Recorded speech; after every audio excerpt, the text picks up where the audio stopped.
Assalamualaikum, this is Noah and Chai. She is Sonia. She is Faria. काफ़ी दिनों से हमें मैसेजेस आ रहे थे पर्सनल में कि यार कुछ स्कॉलरशिप के बारे में भी बताएं, क्योंकि आपने हमें बता तो दिया है कि एडमिशन कैसे लेना है, वीज़ा कैसे लगवाना है, सारा कुछ कैसे करना है, आना कैसे, रहना कैसे, लेकिन ये बताओ पैसे कहाँ से बचाना है। तो आज हम ये बताएंगे कि पैसे कहाँ कहाँ से बचा सकते हैं और कितने बचा सकते हैं और कब तक बचा सकते हैं। बिकॉज फिनलैंड की एक मजे की बात है फरिया कि एक तो वैसे ही फीस बहुत कम है ना। हाँ। आप कंपेयर कर लो अमेरिका से, कर लो कनाडा से, कर लो फीस आपकी ऑलरेडी कम है। हाँ। और फिर उसके ऊपर से अगर आपको स्कॉलरशिप मिल जाए तो मैं कहती हूँ बल्ले बल्ले। काफ़ी सारे लोग हैं जो कि academically they are brilliant students but they can not afford इतनी ज़्यादा फीस। तो ये वीडियो उनके लिए है कि अगर आप यहाँ फिनलैंड आना चाहते हैं स्कॉलरशिप पे तो आप हमारी वीडियो शुरू से देखकर एंड तक देखते रहिएगा। और हाँ, एक और बात, वो जिसने भी कमेंट किया ना अपने से बड़ा कप पकड़ लेती हैं। आज छोटा पकड़ा, मेरी कॉपी गिर गई बस हमें बड़े कप से सूट करते हैं, ये कह सकते हैं। अच्छा खैर, शुरू करेंगे वीडियो को। इन्फॉर्मेशन देंगे आपको स्कॉलरशिप की, साथ साथ आपको बताएंगे कहाँ अप्लाई करना है, कैसे अप्लाई करना है। हाँ। पहला स्टेप क्या होना चाहिए, तो फिर से we will go back to over on that video how to apply in a Finnish university in a Finland. Like in a Finland आप किस किस यूनिवर्सिटी में अप्लाई कर सकते हो। तो पहला स्टेप तो वही था। उसके अंदर अच्छा, फिनलैंड के अंदर आप लोगों को इतनी इन्फॉर्मेशन दे दूँगी, आपको पता है फरिया 2 तरह की स्कॉलरशिप है। ठीक है। स्कॉलरशिप जो फर्स्ट टाइप है वो ये है कि फी वेवर स्कॉलरशिप, जो कि एक यूनिवर्सिटी आपको ऑफर करती है। ठीक है। और जो दूसरी टाइप है वो है गवर्नमेंट की स्कॉलरशिप। ओके। तो डिपेंड करता है कि आप किस स्कॉलरशिप के लिए अप्लाई कर रहे हैं। अच्छा जी, यहाँ पे 2 तरह की स्कॉलरशिप्स हैं। एक वो है जो यूनिवर्सिटी ऑफर करती है और दूसरी वो है जो कि गवर्नमेंट ऑफर करती है। अच्छा, गवर्नमेंट इंटरनेशनल स्टूडेंट्स को ऑफर करती है? इंटरनेशनल स्टूडेंट्स को ऑफर करती है। ठीक है। और मेरा एक सवाल ये है कि ये फुली फंडेड स्कॉलरशिप होती है या कुछ परसेंटेज वाली स्कॉलरशिप? अच्छा, मैं यही आपको बताने लगी थी आगे कि फुली फंडेड भी हो सकती हैं दोनों स्कॉलरशिप्स। ठीक है। और कुछ परसेंटेज भी हो सकती हैं। इट ऑल डिपेंड ऑन के आपका पिछला जो है बैकग्राउंड कैसा है। हाँ। आपका जो पहले आपने पढ़ा हुआ है उसका क्या था, आपका CGPA, कितने आप ब्रिलियंट स्टूडेंट हैं। नहीं, लेकिन मेरा एक सवाल ऐसे है कि फिनलैंड आने से पहले अगर फ़र्ज़ करें मैं पाकिस्तान में बैठी हूँ और मैं नहीं अफोर्ड कर सकती कि मैं ये सारे पैसे दूँ। हाँ। और मैं चाह रही हूँ कि मुझे फुली फंडेड स्कॉलरशिप मिले। अच्छा, तो ठीक है। उसमें तो देखें सबसे पहले आ जाता है आपकी यूनिवर्सिटी आपको एक अर्ली बर्ड डिस्काउंट देती है। ठीक है। दैट इज़ लाइक कि आपका एडमिशन हो गया, आपने फीस जो है वो एक इतने सर्टेन टाइम पीरियड के अंदर पे करनी है, कोई 10-20 दिन के अंदर, तो वो तो ऑलरेडी आपको अर्ली बर्ड डिस्काउंट 50% मिल गया। ओके। अब आप बहुत अच्छे स्टूडेंट हैं तो आपको ऊपर 50% स्कॉलरशिप भी मिल गई, तो आपकी फुली फंडेड स्कॉलरशिप हो गई। लेकिन कुछ स्टूडेंट्स ऐसे भी होते हैं जिनका इतना अच्छा रिकॉर्ड होता है और उनको 100% स्कॉलरशिप भी फुली फंडेड मिल जाती है। आप जब ऑनलाइन अप्लाई करते हो, अच्छा मैंने अभी तक जितनी भी मेरी रिसर्च है ना उसके अकॉर्डिंग जो 100% स्कॉलरशिप है ना वो ज़्यादातर मिलती है मास्टर्स के बच्चों को। बैचलर्स वालों को कुछ परसेंटेज मिलती है बिकॉज ऐसा उनका कोई पिछला रिकॉर्ड नहीं होता, कॉलेज से आ रहे हैं, तो वहाँ पे थोड़े से ना वो होता है कि थोड़ा डिफिकल्ट है। बट स्टिल गवर्नमेंट ऑफर कर रही है फुली फंडेड स्कॉलरशिप्स आपको। अच्छा, गवर्नमेंट कैसे कर रही है? यही अब अगला सवाल ये है कि अप्लाई कहाँ करनी है। तो मैं पहले ये बता दूँ कि जो हमारी यूनिवर्सिटी की स्कॉलरशिप्स हैं पहले उनको क्लियर लेके चल लें, उनकी डिटेल्स बता देते हैं, फिर हम गवर्नमेंट वाले पे चलते हैं। ठीक है। अच्छा, तो यूनिवर्सिटी की स्कॉलरशिप्स तो आपने कहीं पे सेपरेटली अप्लाई नहीं करनी। मुझे उम्मीद है, आई होप कि आप लोगों ने जो स्टडी इन्फो पे जो एप्लीकेशन डाली होगी आप लोगों ने उसके ऊपर जो है वो कर दी होगी अप्लाई, क्योंकि उसके अंदर एक ऑप्शन होती है कि I am applying for a scholarship as well at the same time. तो आई होप कि लोगों ने उसके ऊपर कर दी हो। अच्छा, उसके ऊपर भी स्टडी इन्फो पे भी ऑप्शन आती है? स्टडी इन्फो पे ऑप्शन आती है, तो फिर तो कहीं और जाने की ज़रूरत ही नहीं है। Everything is so simple. या एवरीथिंग इज सिंपल। अच्छा, फिर हम चले जाते हैं। अच्छा, मैं अपना फ़ोन इसलिए इस्तेमाल कर रही हूँ कि मैं आपको एग्जैक्ट वेबसाइट्स बता सकूं where you can go and apply, क्योंकि हमारे मुंह से बात निकलते निकलते एरर्स आ सकते हैं। तो इसलिए it's better to be safe. साथ साथ हम एग्जैक्टली आपको बताते चलें। अब चले जाएंगे हम गवर्नमेंट की स्कॉलरशिप के ऊपर। अच्छा, गवर्नमेंट की भी ना स्कॉलरशिप बैचलर्स के लिए भी हैं, मास्टर्स के लिए भी हैं और PhD के लिए भी हैं। Okay, great.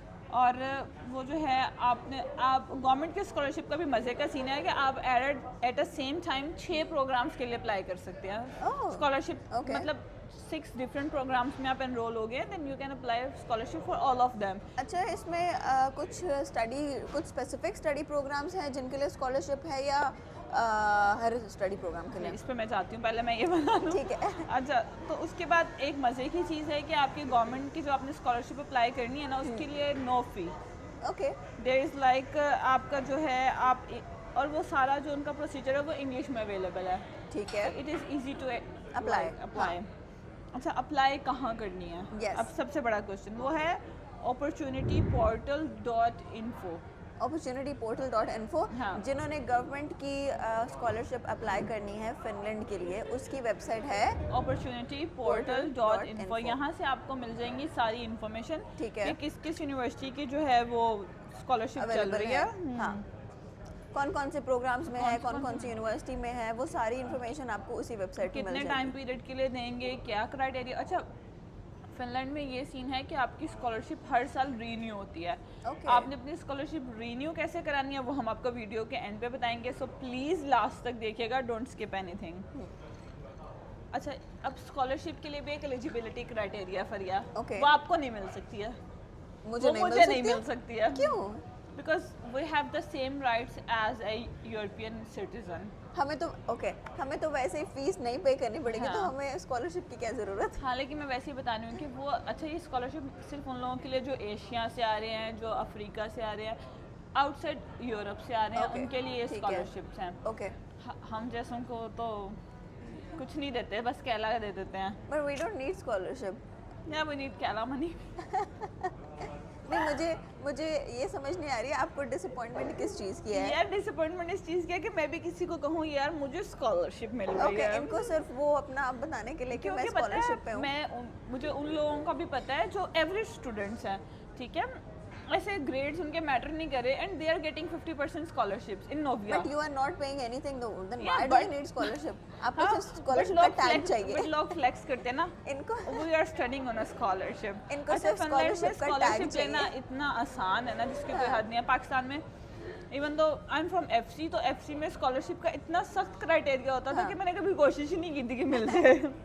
पर ये पढ़ाई में अच्छी हैं, जो लाइक स्टूडेंट नहीं होते। ओह थैंक्स। हाँ, जो वो वाली बच्चा हूँ मैं जो कहता है मैंने तो सारी रात कुछ नहीं पढ़ा, इन पे देखने नंबर में बोले। लगती नहीं है, देखने में लगती है बहुत लाइक होंगी।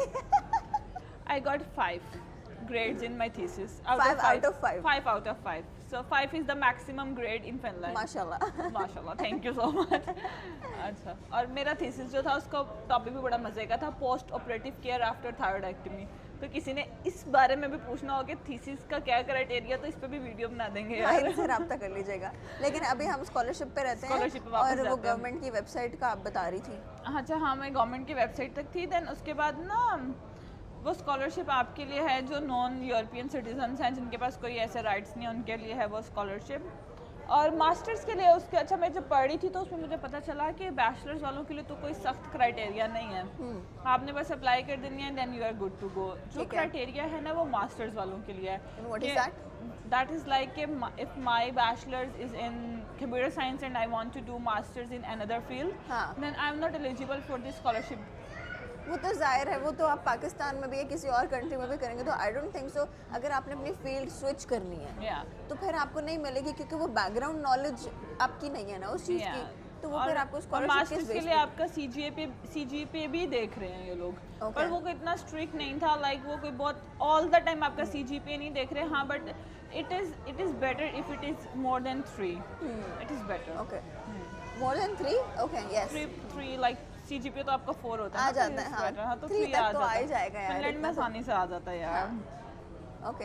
अच्छा, फिर ये मैं साथ साथ ना एक और चीज़ भी बता दूं कि बहुत सी यूनिवर्सिटीज़ इस टाइम पे फिनलैंड में ये क्वेश्चन आ रहा था एक कि आइल्स जो है विदाउट आइल्स स्कॉलरशिप कैसे आएगी। बहुत सारी यूनिवर्सिटीज़ हैं फिनलैंड में जो विदाउट आइल्स आपको स्कॉलरशिप दे रही हैं।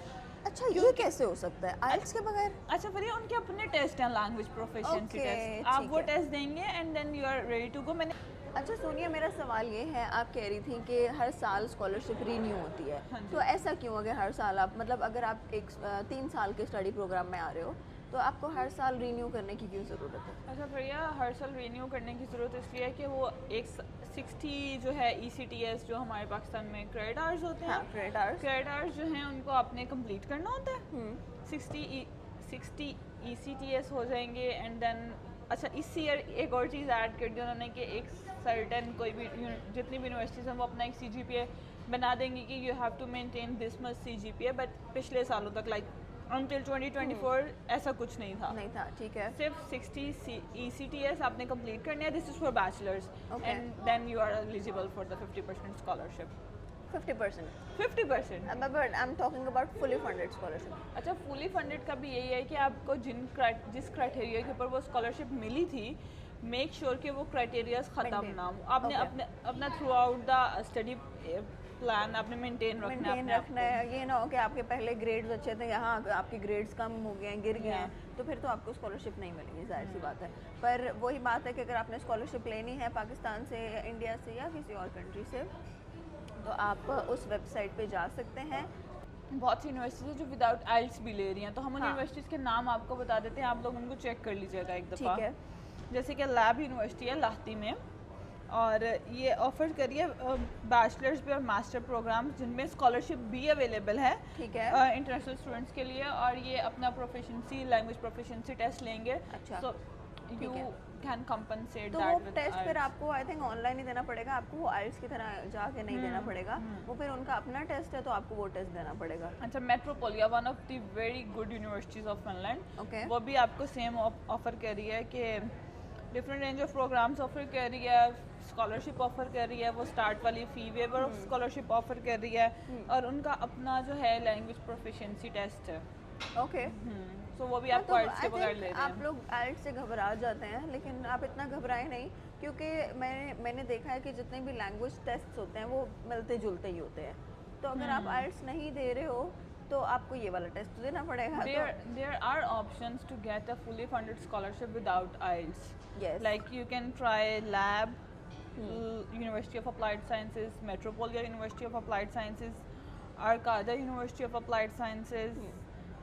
लुथ भी सम कोर्सेज में आपको कहता है कि ओके, अच्छा ये ना एक आइल्स वाली बात आपकी उस पर भी आ जाती है कि आप प्रोग्राम कौन सा चूज़ कर रहे हो। असल में आइल्स की रिक्वायरमेंट हम बता देते हैं कि क्यों है, क्योंकि यहाँ पर पढ़ाई फिनिश में भी होती है, ठीक है। यूनिवर्सिटीज़ में जो फिनिश स्पीकिंग लोग हैं तो उनकी पढ़ाई जो है वो फिनिश में होती है, तो जाहिर सी बात है अगर आप दूसरी कंट्री से आ रहे हो तो what is the medium of teaching, it should be English, right. तो उनको पता तो हो ना कि आपको इंग्लिश आती भी है कि नहीं, क्योंकि उन्होंने पढ़ाना इंग्लिश में, तो इस वजह से इंग्लिश की रिक्वायरमेंट यहाँ पर है। और जो लोग आते हैं जैसे कि नर्सिंग प्रोफेशन में आते हैं, हम उनको दूसरी लैंग्वेज भी पढ़ाते हैं, फिनिश भी पढ़ा रहे हैं, स्वीडिश भी पढ़ा रहे हैं, इट डिपेंड कि हो सकता है कि दूसरे कोर्सेज में भी पढ़ाते हो, क्योंकि if you are living in Finland, तो जैसे when I was in university तो मेरे लास्ट सेमेस्टर में उन्होंने जर्मन लैंग्वेज डाल दी थी, एक कोर्स। अब हमारा कोई दूर से कोई लेना देना नहीं था जर्मनी का। अच्छा, हम जाना नहीं, ये लोग जो उसमें पढ़ाते हैं नर्सिंग स्टूडेंट्स को एक कोर्स नहीं डालते, ज़्यादा कोर्स डालते हैं, बिकॉज आपने जब बाद में प्रैक्टिस पे जाना है जिसको हाउस जॉब कहते हैं, तो वो तो आपकी जो है लैंग्वेज के बगैर होनी कोई नहीं है, और लैंग्वेज के बगैर जॉब यहाँ मिल नहीं सकती। तो बेशक आप इंग्लिश में डिग्री करें, फिनिश में करें, किसी में भी करें। अच्छा, यहाँ पे भी हम मेरे ख्याल में गलत थोड़ा सा रिस्ट्रिक्ट कर देंगे कि लैंग्वेज के बगैर बिल्कुल जॉब नहीं मिल सकती। वहाँ मिल सकती है जॉब्स ऐसी हैं जो बिल्कुल लैंग्वेज के बगैर नहीं मिल सकती है, लेकिन वो कौन सी जॉब्स हैं, उनका क्या सीन है, वो हम जॉब वाली उसमें कवर कर बता देंगे। पर ज़्यादा रेशो फिनिश में ही है, ज़्यादातर जॉब्स की ratio, if you want to get a job here तो फिनिश आनी चाहिए। पर आज आपको जॉब वाली पूरी इन्फॉर्मेशन देके इसी वीडियो में जाएंगी, हम स्कॉलरशिप से जॉब पे कन्वर्ट हो जाएंगे। नहीं, हम स्कॉलरशिप पे रहते हैं। नहीं, हम स्कॉलरशिप पे रहते हैं, कंफर्म। ठीक है जी। अच्छा, हाँ जी।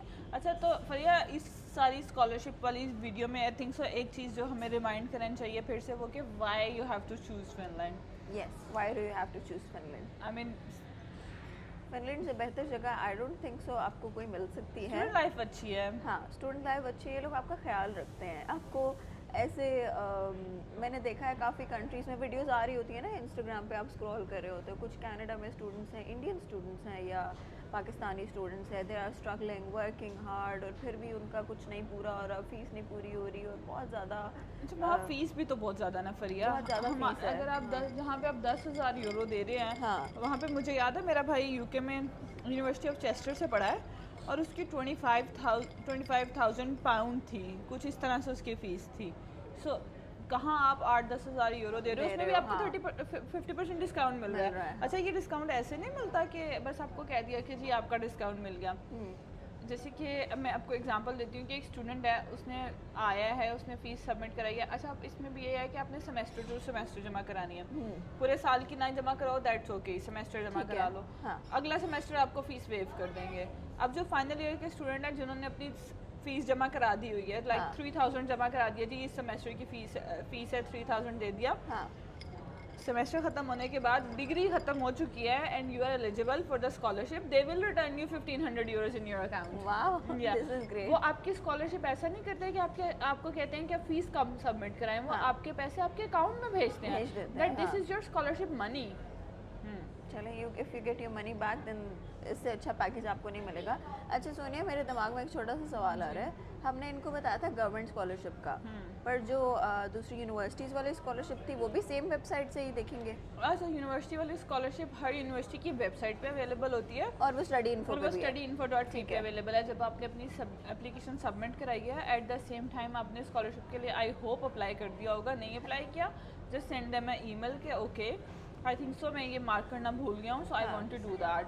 और ये आप ऐसा नहीं है कि अगर पहला साल मार्क करना भूल गए हैं तो बाद में कभी नहीं मिल सकती। अगले साल का क्राइटेरिया डिफरेंट आता है कि अच्छा ये स्कॉलरशिप का टाइम पीरियड है, इस साल के लिए स्कॉलरशिप इस टाइम पीरियड पे अप्लाई करते हैं, तो फिर आप वो अप्लाई कर देते हो। तो मेरे ख्याल से आपके लिए ये इन्फॉर्मेशन यूजफुल होगी। हमने बेसिक क्या मेन पॉइंट सारे कवर कर दिए हैं स्कॉलरशिप के। स्पेसिफिक यूनिवर्सिटी से related you want to ask कि उसका स्कॉलरशिप का क्या क्राइटेरिया है, किस तरह से मिलेगी, आगे जाने का क्या प्रोसीजर होगा, so just tell us and then we will make a video on that. अच्छा फरिया, मैं सोच रही थी कि एक दो कमेंट्स मुझे ना लग रहे थे कि जिनको एक क्विक इन्फॉर्मेशन आंसर दे देना, एक क्विक इन्फॉर्मेशन चाहिए तो उनको हम जवाब दे दें। ठीक है, क्योंकि Q&A में हमने देखा कुछ क्वेश्चंस हमसे मिस हो गए थे। नहीं, वो Q&A के बाद की वीडियोस की बात कर रही हूँ मैं फरिया। ठीक है, तो ना उसमें मुझे उनके क्वेश्चंस काफ़ी ऑथेंटिक थे, तो आई वाज लाइक कि ओके मैं ना आपको ना आंसर कर दूंगी, because we read each and every comment, हम लोग कोई भी कमेंट मिस नहीं करते हैं। और अगर हम अभी जवाब नहीं दे रहे आपको तो हमारे माइंड में रहता है कि हाँ हम फ्यूचर में या तो इस पर वीडियो बना लेंगे या तो हम किसी वीडियो में उस बारे में जवाब दे देंगे। जी फरिया, ये एक क्वेश्चन था जिसमें मुझे लगा था कि जब मैं स्कॉलरशिप का बताऊंगी तो मैं साथ ही ना इसका बता दूंगी, आंसर दे दूंगी। ठीक है, अच्छा, वो क्वेश्चन क्या है, सहर ने सहर पूछ रही हैं कि ये बता दें कि नर्सिंग के लिए क्या प्रीरिक्विजिट है, और I have done my MBA and I am applying for another masters in Finland, तो फ़ी तो 10,000 और 8,000 यूरो से कम नहीं है। विच कोर्सेज पे you the study and also nursing के बारे में पूछ रही हैं, बेसिकली उनकी बाकी चीज़ें तो वो फीस के बारे में पूछ रही हैं, लेकिन नर्सिंग का मैं ये बताना चाहती हूँ कि देयर इज़ नो प्रीरेक्विजिट। आप किसी भी बैकग्राउंड से, किसी भी आईकॉम वाले भी आ रहे हैं, ICS वाले भी आ रहे हैं, I am my self from the maths वाले भी आ रहे हैं, FA वाले भी आ रहे हैं। जैसे पाकिस्तान में होता है ना साइंस बैकग्राउंड हो तो आगे आपको साइंस ही मिलेगा, तो यहाँ पे FA वाले भी नर्स बन रहे हैं। तो इसलिए आपको टेंशन लेने की ज़रूरत नहीं है कि आपने पीछे से आपकी फील्ड नहीं है, आगे आके आप नर्सिंग करेंगे। सोनिया से ज़्यादा फील्ड किसी ने नहीं चेंज की हुई। पहले she started IT and then she started mass communication and then सारी चीज़ें बदल गई और ये नर्सिंग में आगे पता नहीं कैसे। देख लें बस पे। अच्छा चले, मेरे ख्याल में। और अच्छा, एक और क्वेश्चन आ रहे थे कि यूनिवर्सिटीज़ में 10,000 फ़ीस है, 8,000 फ़ीस है। यार लुक अराउंड बाकी कंट्रीज़ में देखें कि वहाँ पे कितने हज़ार फीस है, उस हिसाब से Finland is offering you a real good amount, like it's nothing. अच्छा, आपको एक स्टोरी सुनाती हूँ मज़े की। जानने वाले आए थे, उनको भी उस टाइम पे लग रहा था कि ना, उनकी थी फ़ीस 6,000 आई थिंक, उनको लग रहा था कि 6,000 फ़ीस बहुत ज़्यादा है। उस टाइम पे मैंने उनको एक बात की थी that came out of sudden कि आप 6,000 अभी दे के आ रहे हो, you will get that money back eventually in 2 months. आप इतना कमा लोगे। डायरेक्ट सी बात है, अगर आप नर्स हो, आपकी सैलरी अगर 3,000 भी है for example, I will also tell you कि नर्सेज की कितनी सैलरी होती है। अच्छा, ये काफ़ी लोग कमेंट्स में तो नहीं, लेकिन पर्सनली मेरे से वैसे पूछते हैं, यार नर्सिंग की कितनी सैलरी है। तो वी विल टेल कि किस प्रोफेशन की कितनी सैलरी है, किससे आप कितना अर्न कर सकते हो। लेकिन अब वो जो है, अब वो आए हैं, वो अपनी फैमिली के साथ आए, बच्चों के साथ आए, उन्होंने अपने बच्चों के जो चाइल्ड अलाउंस होते हैं वो अप्लाई किए। एक सर्टेन टाइम के बाद गवर्नमेंट डिसीजन देती है जो भी उनका प्रोसेसिंग टाइम है वो, लेकिन वो उस टाइम से आपको पैसे देती है जिस टाइम से आपने अप्लाई किए हुए हैं। सो वो जो फैमिली थी उसने अप्लाई किया था आई थिंक सो सितंबर में, ठीक है, और उनका डिसीजन आया जाके दिसंबर या जनवरी में, आई डोंट रिमेंबर एग्जैक्टली। उनको वहाँ से वहाँ तक के पैसे मिले और 3-4 बच्चों के जब पैसे कंबाइन हो गए तो उनको 3500 यूरोज गवर्नमेंट ने उनके अकाउंट में पे बैक कर दिया। And along with that family is doing job, so उनकी जो है वो 6000 या 10,000 जो आप लगा के आ रहे हो वो आप अर्न कर लोगे, बहुत जल्दी अर्न कर लोगे आगे। सो आप ये सोच लो कि it is just an investment. Yes. और इससे अच्छी बात क्या हो सकती है कि आपको यहाँ पर if you are a student, आपके बच्चों को यहाँ पे चाइल्ड अलाउंस मिल रहा है, आपको ये टेंशन नहीं होगी कि यार हमारे बच्चे यहाँ पे मेडिकल फ्री मिल रहा है। तो छोटी छोटी चीज़ें हैं जो कि बहुत बड़ा रोल प्ले करती हैं। सॉरी आपकी बात काट रहा हूँ, आपको पता है कि स्टूडेंट का मेडिकल जो है वो टोटल फ्री, आपको उसका क्राइटेरिया पता है? वो कैला से उन सबसे हट के है। ओके, स्टूडेंट का अपना एक प्लेटफॉर्म है जहाँ पर उनका सारा मेडिकल चेकअप होता है, इवन दो डेंटिस्ट अपॉइंटमेंट्स भी फ्री हैं। अच्छा, हमें पैसे देना? मुझे इन पे यही गुस्सा आता है, हर चीज़ आपकी फ्री। अच्छा, मैं आपको नेक्स्ट वीडियो में भी बता दूंगी कि स्टूडेंट्स के लिए हेल्थ बेनिफिट्स क्या हैं। अच्छा, मैं किसी का कमेंट भी था, नहीं चाहिए उसके लिए। हाँ, किसी का कमेंट भी था कि यहाँ पे मेडिकल सिस्टम के बारे में भी बताएं, तो वो हम आपको इंशाल्लाह अगली हम बड़ी अंदर की डेप्थ वाली बातें भी बता सकती हूँ मैं तो। लेकिन चलिए, आई थिंक आज की वीडियो को यहीं पे हम ख़त्म करते हैं। आई होप आपको यूज़फुल इन्फॉर्मेशन मिल गई होगी स्कॉलरशिप से रिलेटेड, और हमारी वीडियोस को देखने के लिए, इस तरह की और वीडियोस को देखने के लिए हमारे चैनल को लाइक, शेयर एंड सब्सक्राइब करें। And don't forget to press the bell icon. Yes. And I hope you like our videos. And give us do follow us on Instagram. We are also sharing behind the scenes on the Instagram, जो कि बहुत funny और मजे के होते हैं. So yes, give us a like there हमारे also. Social media handles हमारे चैनल के डिस्क्रिप्शन में है, so go there and follow us. और अगर फिर भी नहीं मिल रहे तो just write Snow and Chai, Fariya and Sonia. You will find us. मिल जाएंगे हम आपको. मिल जाएंगे हम आपको. चलें जी. Thank you so much. See you all in the next video. Allah Hafiz.